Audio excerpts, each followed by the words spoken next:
I'm going to put some fractions up here, and I want you to look at them, and you should be able to simplify them like this. If I have the fraction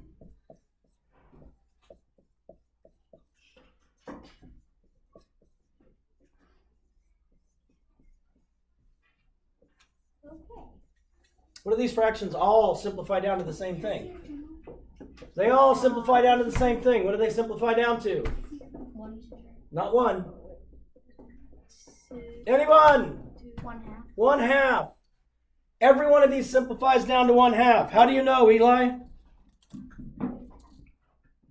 Because 7 is half of 14. Good. If your numerator is half of your denominator, this fraction simplifies down to 1/2. Your numerator is also your greatest common factor. So I said 21 over 42 simplifies down to 1/2.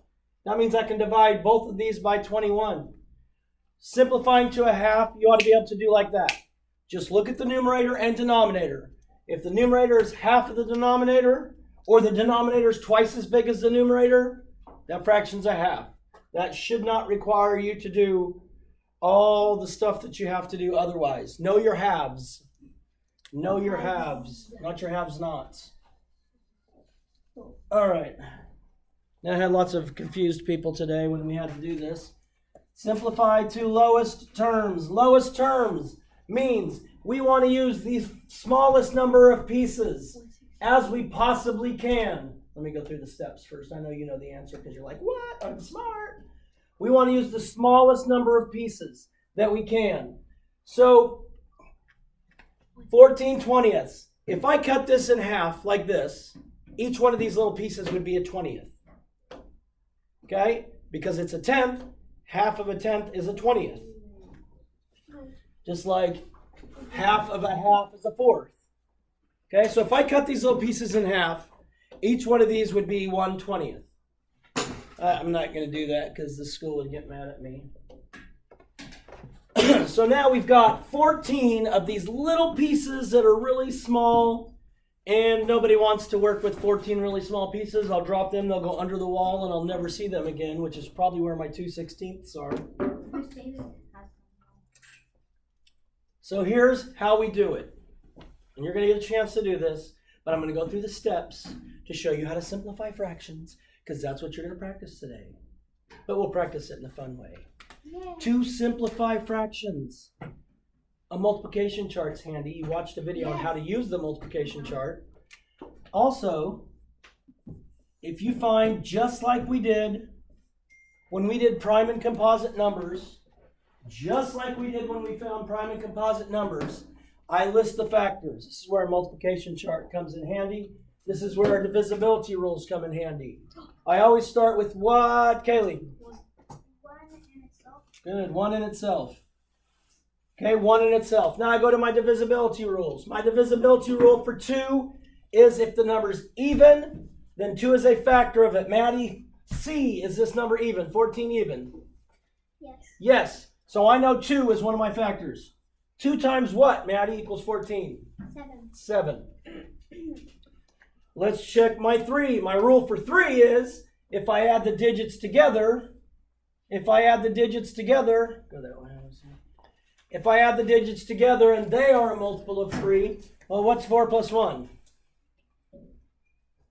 5. 5. Woo! Now, was that the hardest question I've given today? Because I just had blank stares for that. 5 and 4 and what? All right. And it's not by 4, 5, 6. The multiplication chart will make this real easy. All right, so this is all the factors of 14. 1 times 14, 2 times 7. Easy peasy, raw chicken squeezy. Let's do 20. Kaylee, where do I start with on 20? 1 in itself. 1 in itself. Always start with 1 in itself. Now, Eva, 20. Is 20 an even number or an odd number, Eva? Even. Even number. And since it's an even number, I know that 2 is a factor of 20. 2 times what, Eva? 10. 10. 2 times 10. Is 3 a factor, Courtney? What's the sum of 2 plus 0? 2. Is 2 a multiple of 3? 3, 6, 9. So no, it's not. So 3 is not a factor. Is 4 a factor of 20, Bree? Don't shrug your shoulders. Does 4 times anything equal 20? 4 times 5. 4 times 5 equals 20. And that is all my factors of 20. Now, I've listed all my factors of my numerator, all my factors of my denominator. Now I find what they have in common. They each have a 1 in common. They each have a 2 in common. They don't have a 7 in common. They don't have a 14 in common. Usually I can just start with the smallest one. I don't need to go, okay, do they have a 5 in common? Do they have a 4? I can just, if you start with the smallest one, then you're going through fewer of them. So now I know, what's my greatest common factor? 2. So my greatest common factor equals 2. That is the absolute biggest number that will divide evenly into both 14 and 20. The biggest number that divides evenly into 14 and 20. Because as I said, I don't want to have 14 of these little pieces cut in half. Because that'd be crazy. Nobody wants that. So now I know my greatest common factor is 2, which means I can divide both my numerator and denominator by 2. And I can ask, Brindley, why does that not change the value? Because the top term is bigger than the bottom. Yeah, but why, if I divide these, why is that fraction not getting smaller? Is that 12 and 2? No, it's 2 over 2. Because they're the same. What does that mean? Because what's the same? The number. Good. The numerator and denominator are the same. If the numerator and denominator are the same, that means that fraction equals 1. 2 over 2 equals 1.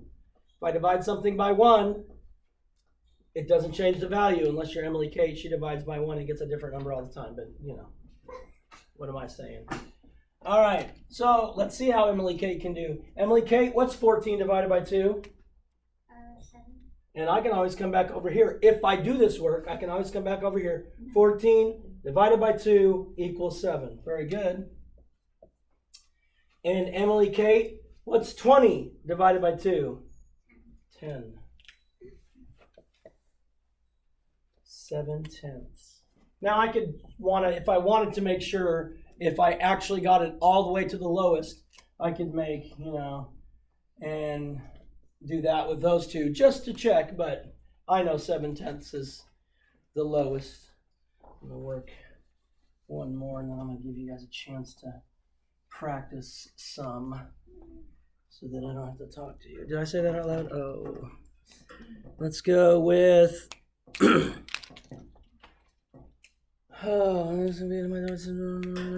over 24.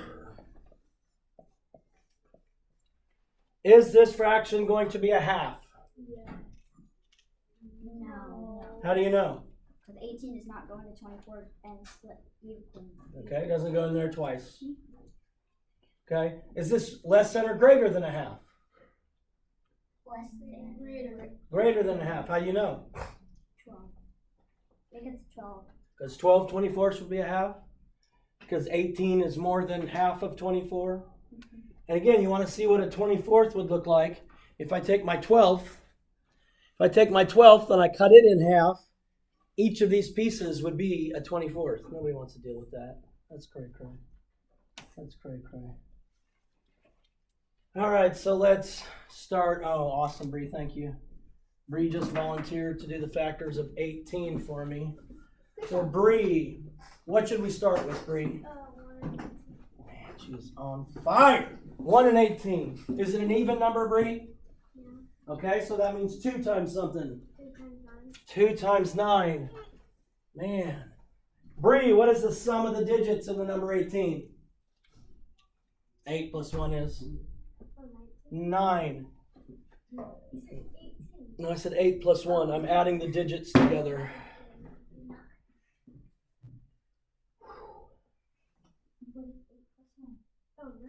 9. Good. Is 9 a multiple? I told you it Is 9 a multiple of 3?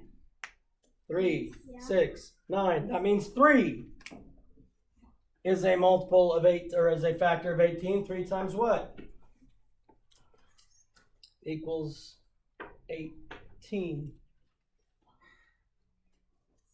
We're in slow motion right now. 6. Oh, good, 6. Now we're out of slow motion. All right, there are no more. Oh, wait, are there more? No, there's not. Good. Thank you for playing along. 24. 24. Oh, gosh, Brindley's going to make me crazy if I don't call her. All right, Jacob. 8 times 3. 8 times 3. What should I always start off with, though? 124. 1 and 24. Is it even? Yes. Okay, so 2 times something. It's 2 times what?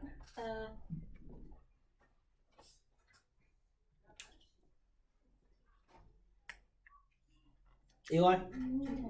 2 times 12. We already did the sum of the digits. Oh, here's another rule. If it's got 2 as a factor and 3 as a factor, that means it also has 6 as a factor. 6 times 4. And I believe that is all of them. Now we go back, we find what they have in common. They have a 1. They have a 2. They have a 3. They have a 6.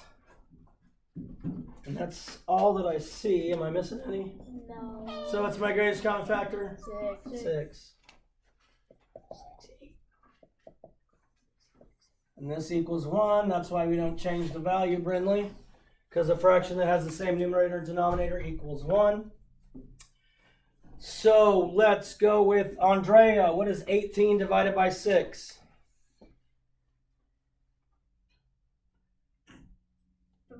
3. Good job. And remember, I can always use this. I did 18 divided by 6 equals 3. So Andrea, 24 divided by 6 equals 4. So 18 24ths. Now I want you to imagine.